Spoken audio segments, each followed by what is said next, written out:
Hi hello ഇന്നൊരു കുട്ടി cake video ആണേ. ഇതൊരു ഹാഫ് kg റെഡ് വെൽവെറ്റ് കേക്കാണ്. നല്ല സ്പഞ്ച്, നല്ല മെൽറ്റായിട്ടുള്ളൊരു സ്പഞ്ചാണ്. വായിലിട്ടാൽ നന്നായിട്ട് മെൽറ്റ് ആവണ രീതിയിലുള്ള ഒരു സ്പഞ്ചാണ് റെഡ് വെൽവെറ്റിൻ്റെത്. പക്ഷേ മറ്റ് കേക്കുകൾ പോലൊന്നുമല്ല. റെഡ് വെൽവെറ്റ് ഭയങ്കര സോഫ്റ്റാണ്. അത്ര ഹൈറ്റിലത് പൊന്തി വരികയില്ല. മറ്റ് കേക്കിൻ്റെ അത്ര സൈസും കാണില്ല റെഡ് വെൽവെറ്റ്. അപ്പോൾ ഇന്നൊരു ഹാഫ് kg റെഡ് വെൽവെറ്റ് ആണ് നമുക്ക് ഓർഡർ ഉള്ളത്. അപ്പോൾ ഒന്ന് സെറ്റ് ചെയ്തെടുക്കുന്നുണ്ട്. ഇത് ആദ്യം ഷുഗർ സിറപ്പ് ഒഴിക്കുക. ഷുഗർ സിറപ്പിന് അകത്ത് ഞാൻ കുറച്ച് മിൽക്കും കൂടി ചേർത്തിട്ടൊന്ന് മിക്സ് ചെയ്തിട്ടാണ് ഷുഗർ സിറപ്പ് ഇതിലേക്ക് ചേർത്ത് കൊടുക്കുന്നത്. അങ്ങനെ നല്ല സോഫ്റ്റാണ്. ഒരുപാട് സിറപ്പ് ചേർത്ത് കൊടുക്കേണ്ട കാര്യമില്ല. അത്രയ്ക്ക് സോഫ്റ്റായിട്ടുള്ളൊരു കേക്കാണ് ഈ റെഡ് വെൽവെറ്റിൻ്റെ കേക്ക്. അപ്പോൾ അങ്ങനെ ചെയ്തിട്ട് അതിൻ്റെ മേളിലേക്ക് ക്രീം സ്പ്രെഡ് ചെയ്ത് കൊടുക്കുന്നുണ്ട്. അത് കഴിഞ്ഞിട്ട് വീണ്ടും ലെയർ വെച്ച് കൊടുത്തിട്ട് അതിലേക്ക് വീണ്ടും ഷുഗർ സിറപ്പ് ആഡ് ചെയ്ത് കൊടുക്കുന്നുണ്ട്. ഒരുപാട് ഷുഗർ നന്നായിട്ട് സിറപ്പാക്കിയിട്ടൊന്നുമില്ല, ജസ്റ്റ് ഒന്ന് അലിയിച്ചെടുത്തിട്ടേ ഉള്ളൂ പഞ്ചസാര. നല്ല തിളപ്പിച്ച് ആ വെള്ളത്തിലേക്ക് എന്നിട്ട് ഒരു 2 സ്പൂൺ ക്രീമല്ല പാലും കൂടി ആഡ് ചെയ്തിട്ടുണ്ട്. അപ്പോൾ അങ്ങനെയാണ് ഷുഗർ സിറപ്പ് ചേർത്തിട്ടുള്ളത്. എന്നിട്ട് ഇതായി വീണ്ടും ക്രീം ഒന്ന് സ്പ്രെഡ് ചെയ്ത് കൊടുക്കുക. ഇതിൻ്റെ മേളിലേക്ക് വേണമെങ്കിൽ ചോക്ലേറ്റ് കുറച്ച് ക്രീമും കൂടി ഒഴിച്ചിട്ടൊന്ന് മെൽറ്റ് ചെയ്തിട്ട് അതുകൂടി ഒന്ന് ചേർത്ത് കൊടുത്താൽ കുറച്ചുകൂടി നല്ല ടേസ്റ്റ് ഉണ്ടാവും. അപ്പോൾ അതും കൂടി ഒന്ന് ചേർത്ത് കൊടുക്കുന്നുണ്ട്. ഇങ്ങനെ ചെയ്തിട്ട് അടുത്ത ലെയർ വെച്ച് കൊടുക്കുക. ഇതിപ്പോൾ ഒരു ഹാഫ് kg കേക്കാണ് എങ്കിലും അത്യാവശ്യം നല്ല സൈസ് ഉണ്ട് കേക്കിന്. ഒരു 3 ലെയറൊക്കെ ആയിട്ട് കട്ട് ചെയ്യാൻ പറ്റുന്നുണ്ട്. അപ്പോൾ വീണ്ടും നമ്മൾ സിറപ്പ് ഒഴിച്ച് കൊടുക്കുക. എന്നിട്ട് ക്രീം സ്പ്രെഡ് ചെയ്ത് കൊടുക്കുക. അതിൻ്റെ മേലേക്ക് കുറച്ച് വൈറ്റ് ചോക്ലേറ്റ് ഗനാഷും കൂടി ചേർത്തിട്ട് ഒന്ന് മിക്സ് ചെയ്തിട്ട് സ്പ്രെഡ് ചെയ്ത് ഒന്ന് റെഡിയാക്കി എടുക്കുക. ഇത് സൈഡാണ് ആദ്യം ക്രം കോട്ട് ചെയ്യുമ്പോഴത്തേക്ക് സൈഡിൽ ഗ്യാപ്പ് ഒന്ന് ഫില്ല് ചെയ്ത് കൊടുക്കുന്നുണ്ട്. എന്നിട്ട് മുകളിലേക്ക് കുറച്ച് ക്രീം ഇട്ടിട്ടാണ് ഒന്ന് ക്രം കോട്ട് ചെയ്യണത്. ഈ ക്രം കോട്ട് ചെയ്തിട്ട് ഒന്ന് ഫ്രിഡ്ജിൽ വെച്ചിട്ട് ഒരു 10-15 മിനിറ്റ് ഒന്ന് തണുപ്പിക്കുകയാണെങ്കിൽ നമുക്ക് ഫൈനൽ കോട്ട് ചെയ്തെടുക്കുന്ന സമയത്ത് കേക്ക് പെർഫെക്റ്റ് ആയിട്ട് നിൽക്കും. പക്ഷേ എനിക്കത്ര ടൈം ഇല്ലാത്തത് കൊണ്ടും കസ്റ്റമറിന് പെട്ടെന്ന് വേണം എന്ന് പറഞ്ഞതുകൊണ്ടും ഞാനങ്ങനെ ക്രം കോട്ട് ചെയ്ത് ഫ്രിഡ്ജിൽ റെസ്റ്റ് ചെയ്യാൻ വെക്കണില്ല. പെട്ടെന്ന് തന്നെ ഫൈനൽ കോട്ട് കൂടി ചെയ്തെടുക്കാമെന്ന് വിചാരിക്കുക. അങ്ങനെ ഭയങ്കര ധൃതി പിടിച്ചുള്ള ഒരു കേക്ക് ആയതുകൊണ്ട് ഒരുപാട് ഫിനിഷ് ചെയ്യാനൊന്നും വലിയ ടൈം കിട്ടിയില്ല. അപ്പോൾ പറ്റുന്ന പോലെയൊക്കെ ഒന്ന് ഫിനിഷ് ചെയ്ത് പെട്ടെന്ന് ഒരു 10-15 മിനിറ്റിനുള്ളിൽ ഫിനിഷ് ചെയ്ത് ഞാൻ കഴിഞ്ഞു. ഫുള്ളായിട്ട് ഞാൻ ഫിനിഷ് ചെയ്ത് കഴിഞ്ഞു. അപ്പോൾ അങ്ങനെ ചെയ്തുകൊണ്ടിരിക്കുന്നു. ഒരുപാട് ഡെക്കറേഷനൊന്നും ഇല്ല, സിമ്പിൾ കേക്കാണ്. ജസ്റ്റ് ഒന്ന് കോട്ട് ചെയ്തെടുത്താൽ മാത്രം മതി. എന്നിട്ടൊന്ന് ലെറ്റർ ഒന്ന് എഴുതുകയും കൂടി ചെയ്ത് കഴിഞ്ഞാൽ കേക്ക് ഫിനിഷാണ്. അപ്പോൾ ഇതെല്ലാം ചെയ്ത് കഴിഞ്ഞിട്ടാണ് ഞാൻ കേക്കിൻ്റെ ബോർഡൊക്കെ ഒന്ന് ക്ലീൻ ചെയ്തെടുക്കുന്നുണ്ട്. എന്നിട്ടാണ് ഫൈനൽ കോട്ട് കൊടുക്കുന്നത്. അല്ലെങ്കിൽ ഇതിൻ്റെ പൊടിയൊക്കെ ഒന്നിനകത്ത് സ്പ്രെഡായിട്ട് ഭയങ്കര ഇത് കാണും. അങ്ങനെ കേക്ക് ഫിനിഷ് ചെയ്യാൻ പോവാണ്. ഒറ്റ ഡിസൈനും ഇല്ല, അവർക്കൊന്നും വേണ്ട. ജസ്റ്റ് ഒന്ന് കോട്ട് ചെയ്തിട്ട് അതിലേക്കൊന്ന് അവർ തന്നിരിക്കണമെന്ന് എഴുതി കൊടുത്താൽ മാത്രം മതി എന്നാണ് പറഞ്ഞത്. അതുകൊണ്ട് വലിയ പണിയൊന്നും ഇല്ലായിരുന്നു കേക്കിൽ. പക്ഷേ അങ്ങനത്തെ കേക്ക്, ഈ പണിയുള്ള കേക്കാണ് കുറച്ചും കൂടി നമുക്ക്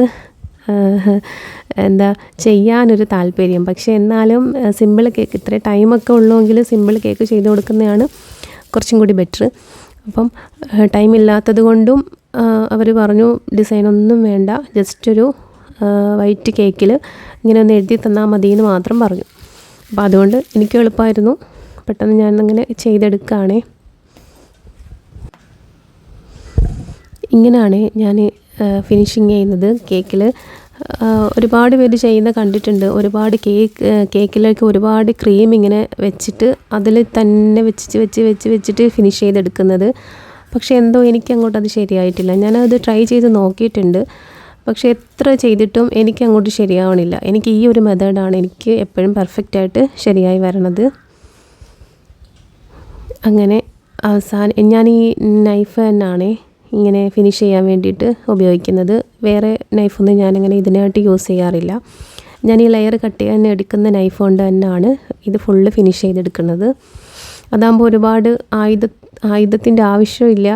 പെട്ടെന്ന് നമുക്ക് കയ്യിലുള്ള സാധനം വെച്ച് തന്നെ പെട്ടെന്ന് ചെയ്തെടുക്കാനും പറ്റും. ഒരുപാട് പണിയില്ല. ക്ലീൻ ചെയ്യണം, പിന്നെ അതൊക്കെ ഭയങ്കര ബുദ്ധിമുട്ടല്ലേ. ഇതാകുമ്പോഴത്തേക്കും പെട്ടെന്ന് പണി കഴിയും. ഈ ഒരു സാധനം മാത്രം അപ്പോൾ ക്ലീൻ ചെയ്താൽ മതിയല്ലോ. അപ്പോൾ ഒന്ന് ഫിനിഷ് ചെയ്തെടുക്കുന്നുണ്ട്. ഒരുപാട് ഇതിനകത്ത് ഫിനിഷ് ചെയ്യാൻ നിന്ന് കഴിഞ്ഞാൽ ശരിയാവില്ല. അത്ര സോഫ്റ്റ് ആയിട്ടുള്ളൊരു കേക്കാണ്. കൂടാതെ ഇത് ഫ്രിഡ്ജിൽ വെച്ച് നമ്മൾ സെറ്റ് ചെയ്തെടുത്തിട്ടില്ല. അപ്പം ഒരുപാട് ഫിനിഷായി വരില്ല എങ്ങനെയൊക്കെ നോക്കിയാലും. അപ്പോൾ അതുകൊണ്ട് പറ്റണ പോലെയൊക്കെ നന്നായിട്ടൊന്ന് ഫിനിഷ് ചെയ്തെടുക്കുന്നുണ്ട്. ഒരുപാട് ഡെക്കറേറ്റ് ചെയ്ത് ഭയങ്കര ആഡംബരമായിട്ടുള്ള കേക്കിനെക്കാളും ചിലപ്പോൾ നല്ല സിമ്പിളായിട്ടുള്ള കേക്കായിരിക്കും നല്ല ലുക്ക് കാണാൻ വേണ്ടിയിട്ട്. അപ്പോൾ ഇതിൽ ഞാനൊന്നും ചെയ്യാത്തത് കൊണ്ട് എനിക്കെന്തോ ഒരു നല്ലൊരു ലുക്ക് തോന്നി ഈ കേക്ക്. കാരണം ജസ്റ്റ് ഇങ്ങനെ ഒരു കേക്ക് മാത്രം അതിലിങ്ങനെ ഒന്ന് റൈറ്റ് ചെയ്യുന്നത് മാത്രമേ ഉള്ളൂ. അപ്പോൾ അത് ഒരു ലുക്കുള്ളൊരു കേക്ക് പോലെ തോന്നി. ചില കേക്കുകൾ അങ്ങനെയാണ്. ചില നമ്മൾ എത്ര അതിലുമേൽ നിന്ന് പണിഞ്ഞാലും ടൈം കളഞ്ഞാലും നമുക്കൊരു ഇത് കിട്ടില്ല, നമുക്ക് ശരിയായില്ല എന്ന് തോന്നും. അപ്പോൾ ഇതിൻ്റെ മേലെ ഞാൻ ഒരുപാട് പണിയുന്നില്ല. കാരണം ഒന്നാമത്തെ കാര്യം ഇത് സെറ്റായിട്ടില്ല കേക്ക്. അതുകൊണ്ട് ക്രീം അങ്ങനെ ചെയ്യാൻ പറ്റില്ല. അപ്പോൾ അങ്ങനെ ജസ്റ്റ് ഒന്ന് ഫിനിഷ് ചെയ്തെടുത്തു. എന്നിട്ട് ഇതുപോലെ ഒന്ന് എഴുതി കൊടുക്കുകയാണേ. അങ്ങനെ അവർ പറഞ്ഞതുപോലെ ടുഗദർ 360 × 7 അങ്ങനെയായിരുന്നു അവർ പറഞ്ഞത് എഴുതാൻ വേണ്ടിയിട്ട്. അപ്പോൾ എനിക്ക് ഈ എഴുതുന്നത് ഭയങ്കര പ്രശ്നമാണ്. ഇപ്പോഴും ആ ഷിവറിങ് എനിക്ക് മാറത്തില്ല എഴുതാൻ തുടങ്ങുമ്പം. അപ്പോൾ ഭയങ്കര ബുദ്ധിമുട്ടാണ് ഇപ്പോഴും എഴുതി തുടങ്ങാൻ വേണ്ടിയിട്ട്. അതിപ്പോഴും പെർഫെക്റ്റായി വന്നിട്ടില്ല. പക്ഷേ പറ്റണ പോലെ ഒപ്പിച്ചങ്ങ് വെക്കും. ചിലപ്പോൾ റെഡിയാവും, ചിലപ്പം ശരിയാവില്ല. അപ്പോൾ ഇപ്പോഴും വലുതായിട്ടൊന്നും ശരിയായിട്ടില്ല, എങ്കിലും ഒന്ന് ഒപ്പിച്ച് വെച്ചു. ഇത് അങ്ങനെ എഴുത്തും കൂടി കഴിഞ്ഞാൽ നമ്മുടെ കേക്ക് ഫിനിഷാണ്. അങ്ങനെ ക്രീം കൊണ്ടാണ് നമ്മളിവിടെ റൈറ്റ് ചെയ്യുന്നത്. ജെല്ലോ അങ്ങനെയുള്ള കാര്യങ്ങളോ ഒന്നുമില്ല. ക്രീമിനകത്ത് കുറച്ച് കളർ ആഡ് ചെയ്തിട്ട് അതൊന്ന് ജസ്റ്റ് ഒന്ന് ലൂസാക്കി എടുത്തിട്ടുണ്ട്. എന്നിട്ട് ചെയ്ത് കൊടുക്കുകയാണേ. പെട്ടെന്ന് എന്തോ ഇത് ഔട്ട് ഓഫ് ഫോക്കസ് ആയിട്ടുണ്ടേ എഴുതുന്നത്. എങ്കിലും ഒരുവിധം എഴുതി ഒപ്പിച്ചു. അങ്ങനെ വലിയ പെർഫെക്റ്റ് ആയിട്ടൊന്നും എഴുതിയെന്നൊന്നും പറയുന്നില്ല. കാണുമ്പോൾ തന്നെ അറിയാം വലിയ പെർഫെക്ഷനൊന്നും ഇല്ല. എങ്കിലും ഒരുവിധം അങ്ങനെ റെഡിയാക്കി കേക്ക് ഫിനിഷ് ചെയ്തു. കസ്റ്റമറിന് ഒരുപാട് ഇഷ്ടമായി. അത് വലിയ ഫീഡ്ബാക്കൊക്കെ പറഞ്ഞു, നല്ല ടേസ്റ്റ് ആയിരുന്നു എന്നൊക്കെ പറഞ്ഞു. അതൊക്കെയാണല്ലോ ഒരു ഹോം ബേക്കറിൻ്റെ ഏറ്റവും വലിയ സന്തോഷം എന്ന് പറയുന്നത്. അപ്പോൾ വീഡിയോ ഇത്രയേ ഉള്ളൂ. സിമ്പിൾ കേക്കല്ലേ, എല്ലാവർക്കും ഇഷ്ടമായി എന്ന് വിചാരിക്കുക. എല്ലാവരും ഇഷ്ടമായാൽ ഒന്ന് ലൈക്ക് ചെയ്യണം, സബ്സ്ക്രൈബ് ചെയ്യണം. അപ്പോൾ കമൻ്റൊക്കെ ഒന്ന് അറിയിക്കണം. ഇതിൻ്റെ അടുത്ത് ചെടിയുള്ളത് കൊണ്ടേ കുറേ പൂച്ചി സംഭവങ്ങളൊക്കെ ഇതിനകത്ത് ഇങ്ങനെ പറന്ന് നടക്കുന്നുണ്ടേ. അപ്പോൾ അത് എത്ര നമ്മൾ കെയർ ചെയ്ത് നോക്കിയാലും അവിടെ ഇവിടെയൊക്കെ വന്നിങ്ങനെ ഇരിക്കുകയും ഇങ്ങനെ പറക്കുകയൊക്കെ ചെയ്യുവേ. അപ്പോൾ അത് ഒരു വൃത്തിയില്ലായ്മ കൊണ്ടല്ല, അത് അങ്ങനെ സംഭവിക്കുന്നതാണ്. കാരണം ഒന്നാമത്തെ കാര്യം മധുരം ചെയ്യുമ്പോൾ എന്തായാലും കേക്കും മുറുമ്പും അങ്ങനെയുള്ള സംഭവങ്ങളൊക്കെ വരും. അതൊക്കെ നമ്മൾ മാനേജ് ചെയ്തിട്ടാണേ വീഡിയോ ചെയ്യണം. എത്ര വീഡിയോയിൽ പകർത്താൻ പറ്റത്തില്ല, നോക്കി നമ്മൾ ശ്രദ്ധിച്ച് ചെയ്താലും എവിടെയെങ്കിലുമൊക്കെ വരും. അപ്പോൾ അത്രയേ ഉള്ളൂ.